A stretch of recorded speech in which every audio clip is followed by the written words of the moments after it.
আজকের এই পরিস্থিতিটার জন্য মোটেও প্রস্তুত ছিলাম না। দীর্ঘ ১ সপ্তাহ যাবৎ হঠাৎ বৃষ্টি আসে, আবার হঠাৎ রোদ আসে। দেখা যায় আধা ঘন্টা যদি রোদ থাকে, আবার আধা ঘন্টা বৃষ্টি হয়। এমত অবস্থায় কীভাবে বোঝা যাবে যে এখনই বৃষ্টি আসবে, আবার একটু পরে রোদ উঠবে? যাই হোক, আবার কখনো দেখা যায় রোদের মাঝে আবার বৃষ্টি আসছে। বৃষ্টির কারণে ১ সপ্তাহ যাবৎ ছেলেটাকে নিয়ে হাঁটতে বের হওয়া হয়নি। বাসা থেকে বের হওয়ার আগেও ঝলমলে রোদ ছিল।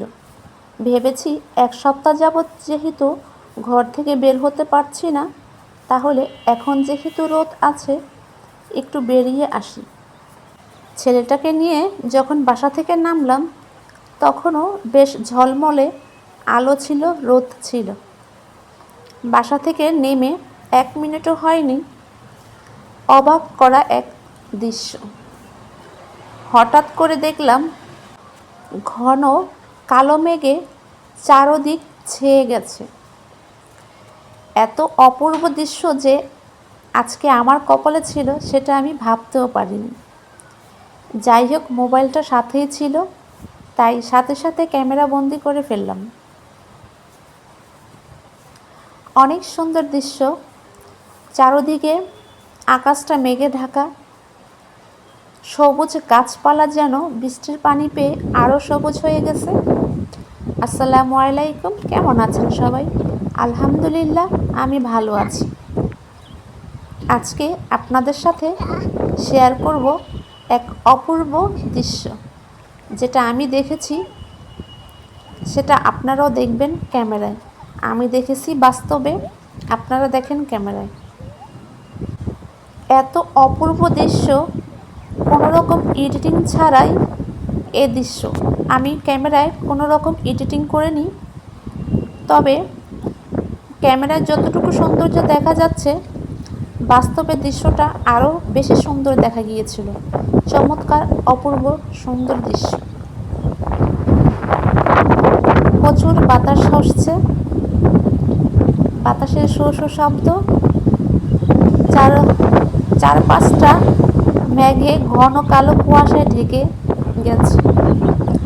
মনে হচ্ছে এই যেন আমার মাথার উপর দিয়ে কতগুলো পাখি উড়াল দিল। এত সুন্দর দৃশ্য, আমি জাস্ট অবাক হয়ে গেছি। সত্যি বলছি, আজকে যে এত সুন্দর প্রকৃতি আমি উপহার পাবো, সেটা আমি ভাবিনি। কোনো রকম প্রস্তুতিও ছিল না। যাই হোক, ভালো লাগলো। আধা ঘন্টার মুহূর্তটা আমার কাছে এত সুন্দরভাবে উপলব্ধি করেছি, প্রাণটা জুড়িয়ে গিয়েছে। সবাই ভালো থাকবেন, সুস্থ থাকবেন। যাওয়ার সময় হাঁসগুলিও মেঘ দেখে ভয় পাচ্ছে, ওরা ওদের বাসায় চলে যাচ্ছে। আমার কিছুতেই মন চাইছিল না যে এই পরিবেশটা রেখে আমি বাসায় চলে যাই।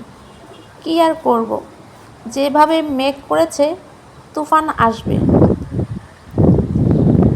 আমি তাড়াতাড়ি করে আরও কিছুক্ষণ থাকার ইচ্ছে ছিল, তবে হঠাৎ করে যদি বিজলি চমকায়, কোনো দুর্ঘটনা ঘটতে পারে, সেজন্য চলে আসছিলাম।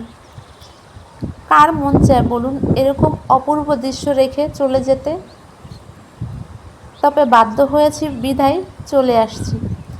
ছেলেটা যদি সাথে না থাকতো, তাহলে আরও কিছুক্ষণ সময় হয়তোবা থাকতাম।